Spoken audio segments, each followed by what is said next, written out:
For 7 years he loved her in silence. And on the morning she was leaving forever, he finally spoke the words that would change both their lives. Subscribe to Wild Sky Stories. Turn on the bell icon so you can do not miss any new video. The autumn wind carried the scent of sage and dust through the valley as Clara Mitchell stood on the porch of her father's ranch, watching the horizon turn gold and crimson. She had stood in this very spot countless times over her 23 years, but never had the sunset felt so heavy with meaning. Tomorrow, the stage would carry her east to marry a man she had met only twice, a banker named Harold Prescott, who had come west seeking investment opportunities, and found instead a rancher's daughter with copper hair and steady hands. Her father called it providence. Her mother called it security. Clara called it nothing at all, because she had run out of words for the hollow space beneath her ribs. She heard the horse before she saw it, the familiar rhythm of hooves against packed earth that she would have recognized in complete darkness. Thomas Callahan rode up the path with the same quiet grace he brought to everything, his broad shoulders silhouetted against the dying light. He had worked her father's land for 7 years now, arriving as a weathered drifter of 25 and becoming as essential to the ranch as the wells that kept the cattle alive. "Miss Clara," he said, tipping his hat as he dismounted. Even after all these years, he maintained that formal distance, that careful propriety that her mother approved of so thoroughly. "Thomas." She nodded, grateful that her voice remained steady. The western fence line, mended, should hold through winter now. He led his horse toward the barn, then paused, his back still turned to her. "I heard about tomorrow. News travels fast. Small valley." He finally looked at her, and in the amber light, his gray eyes held something she couldn't quite name. "Philadelphia's a long way. 3,000 miles, according to Mr. Prescott's letters." She wrapped her arms around herself, though the evening air was mild. "He writes that the city is magnificent. Theaters and restaurants and society functions every week." Thomas was quiet for a long moment. Sounds like everything a woman could want. Clara felt something twist in her chest. "Does it?" He held her gaze for one heartbeat too, and then he looked away. "I should tend to the horse. Good night, Miss Clara." She watched him walk toward the barn, his long stride unhurried, his shoulders set in that familiar line of quiet resignation. In 7 years, Thomas Callahan had never spoken of his past, never mentioned family or a home left behind, never indicated that he thought of anything beyond the next day's work. And Clara had never asked, because asking would have meant admitting that she cared about the answers far more than was appropriate for a rancher's daughter speaking to a hired hand. Inside the house, her mother had laid out the traveling dress on Clara's bed, a deep blue silk that Harold had sent as an engagement gift. It was beautiful and expensive and utterly foreign against the worn quilt her grandmother had stitched decades ago. "You should get some sleep," her mother said from the doorway. "The stage leaves at dawn." "I know, Mama." "He's a good man, Harold. Stable, successful." Her mother's voice carried the weight of practiced conviction. "You'll want for nothing." Clara touched the silk, cool and strange beneath her fingers. "Yes, Mama."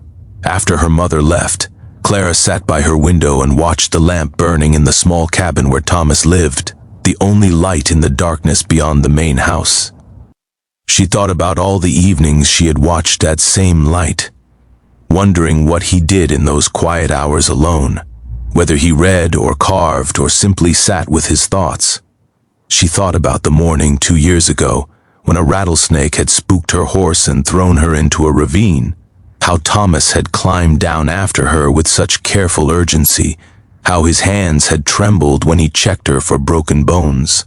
She thought about his voice reading poetry to her father, when the old man's eyes had grown too weak, the way Thomas had given life to Tennyson and Byron with an educated accent that didn't match his calloused hands.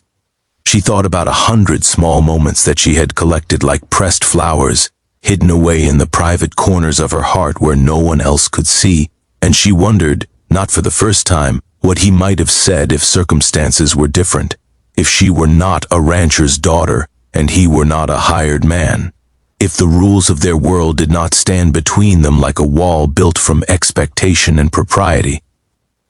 The lamp in his cabin extinguished, and Clara finally turned away from the window. She did not sleep. At first light, she stood beside the stagecoach with her single trunk loaded and her traveling dress buttoned to her throat. Her parents embraced her, her mother tearful and proud, her father gruff with emotion he would not name. The other ranch hands gathered to say goodbye, their hats in their hands, their weathered faces kind. Thomas stood apart from the group near the corral fence, watching with an expression she could not read. The stage driver announced departure, and Clara felt her feet grow roots into the dusty ground. This was it then, the rest of her life decided in a single step toward that coach door. Miss Clara. Thomas's voice cut through the morning air, and everyone turned to look at him. He walked forward slowly, stopped a proper distance away, and removed his hat. In the early light, she could see the shadows under his eyes, evidence of his own sleepless night. "I wanted to wish you well," he said. "Philadelphia's lucky to be getting you." Clara's throat tightened. "Thank you, Thomas." He nodded, turned to go, and then stopped. His back was rigid, his hands clenched at his sides. When he spoke again, his voice was rough with something that sounded like pain. "Your father asked me once why I came west. I never told him the truth." He turned back to face her, and now she could see the conflict written in every line of his face. "I was a professor's son in Boston, studied law, was engaged to marry a senator's daughter." Clara's breath caught. "Thomas, she died of fever 2 weeks before the wedding, and I ran because I couldn't bear to stay where everything reminded me of what I'd lost." He stepped closer, close enough that she could see the pulse beating in his throat. "For 7 years I told myself I was dead inside, that I would never feel anything again, that it was better that way." The stage driver cleared his throat impatiently, but Clara didn't move. "I should have spoken years ago," Thomas continued, his voice barely above a whisper now. "I should have found the courage to tell you that watching you laugh at the spring gatherings made me remember what joy felt like. That hearing you sing while you worked in the garden made me believe in beauty again. That every conversation we shared was a gift I didn't deserve." Tears were streaming down Clara's face now, unchecked. "Why didn't you?" "Because I had nothing to offer you. No name worth mentioning, no prospects, no future that could compare to what a man like Harold Prescott could provide." His gray eyes glistened. "I loved you too much to condemn you to a life of poverty and St. Ruggles. I loved you enough to stay silent." The words hung between them, 7 years of unspoken truth finally given voice. "That wasn't your choice to make," Clara said, her voice breaking. "That was mine. I know that now." Thomas reached out and took her hand, propriety forgotten, her mother's gasp unacknowledged. "I'm not asking you to stay. I have no right to ask you anything. But I couldn't let you leave without telling you the truth, without letting you know that you were loved, completely and desperately, by someone who could never say so." Clara looked at her parents, at the stagecoach, at the life that waited for her 3,000 miles away. Then she looked at Thomas, at the man who had rebuilt fences and broken horses, and quietly loved her through 7 long years of silence. "I need a moment," she said to the stage driver. "Please, just a moment."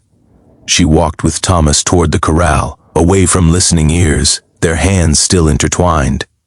"The life you're describing," she said carefully, "the poverty and struggle. I grew up on a ranch. I've mended clothes until they fell apart, rationed food through hard winters, lost everything to drought and flood and disease. I'm not afraid of hard work, Thomas. I never was." "Clara, what I'm afraid of," she continued, "is spending the rest of my life in silk dresses in Philadelphia parlors, married to a good man I will never love, wondering every single day what might have been if you had only found the courage to speak." She touched his face, felt the rough texture of his jaw beneath her palm. "What might have been if I had found the courage to stay." Hope flickered in his eyes, quickly suppressed. "Your parents love me, and they want me to be happy. Clara glanced back at her father, who was watching them with an expression she had never seen before. Something knowing and sad and perhaps even resigned. My father's not a fool, Thomas. I think he's known for longer than either of us. The stage driver called out again, warning of departure. Clara made her choice. She walked back to the coach, retrieved her trunk with hands that shook only slightly, and set it on the ground. Her mother was crying again, but differently now, and her father simply nodded as if confirming something he had long suspected. I am staying, Clara said. The stagecoach departed without her, carrying her silk dress and her proper future into the dusty distance. Clara stood beside Thomas and watched it go, feeling the weight of her decision settle over her like a familiar quilt. The months that followed were not easy.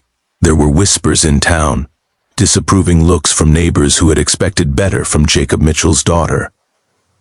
Harold Prescott sent a letter that was equal parts heartbroken and coldly dignified.